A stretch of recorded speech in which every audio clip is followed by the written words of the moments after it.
7.5% project మాత్రమే. కేవలం ఇంకా మెయిన్ డ్యామ్ అసలు మొదలు కాలేదు అధ్యక్ష. భూములు కూడా సేకరించవలేదు. ఆ రోజున చంద్రబాబు గారు చొరవ తీసుకొని రైతులను పిలిపించి మాట్లాడి ప్రాజెక్టు మొదలుపెట్టేదానికి అవకాశం కల్పించిన పరిశ్రమంగా 72% దాకా మనం పనులు పూర్తి చేశాం. కాలువలు తవ్వారు, సివిల్ కన్స్ట్రక్షన్ మర్చిపోయారు.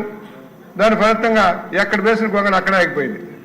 లెఫ్ట్ బ్యాంక్ కెనాల్ ఇవాళ కూడా మీ పరిస్థితి మీకు తెలుసు. లెఫ్ట్ బ్యాంక్ కెనాల్ ఎలా ఉందో, రైట్ బ్యాంక్ కెనాల్ పట్టిసేయం వల్ల రైట్ బ్యాంక్ కెనాల్ మనం కంప్లీట్ చేసుకొని నీరు తెచ్చుకోగలిగాం.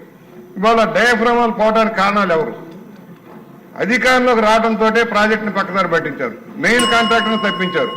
మెయిన్ కాంట్రాక్టర్ని తప్పించిన పర్యవసానంగా రివర్స్ టెండరింగ్ పేరుతో ఎవరికి అప్పచెప్తే పనులు కాలే.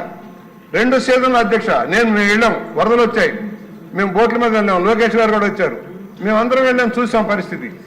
కేవలం గ్యాప్లు భర్తీ చేయనందువల్ల, ఎగువ కాపుల డ్యాం గ్యాప్ భర్తీ చేయనందువల్ల నీటి ప్రవాహం 2 సార్లు వరదలు వచ్చి 2 సంవత్సరాల్లో మొత్తం డయాఫ్రామాలను దెబ్బతింటానికి ప్రధాన కారకులు జగన్మోహన్ రెడ్డి.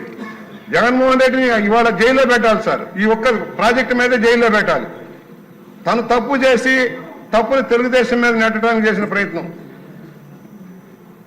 ఇవాళ దాని పర్యవసానంగా ప్రాజెక్టు కాస్ట్ డయాఫ్రామ్లో 450 కోట్లు ఖర్చు పెడితే మళ్ళీ ఇవాళ 700 కోట్లు ఖర్చు పెట్టాల్సిన పరిస్థితి మనం వచ్చాం. ఎగువ కాపుడాన్ని పూర్తి చేస్తుంటే ఈ పరిస్థితి వచ్చేది కాదు. మెయిన్ డ్యామ్ అంతా కూడా చంద్రబాబు గారి హయాంలో నిర్మాణం అయింది. తలుపుల తయారీ కూడా ఆ రోజునే అయిపోయింది. కేవలం 4% మాత్రమే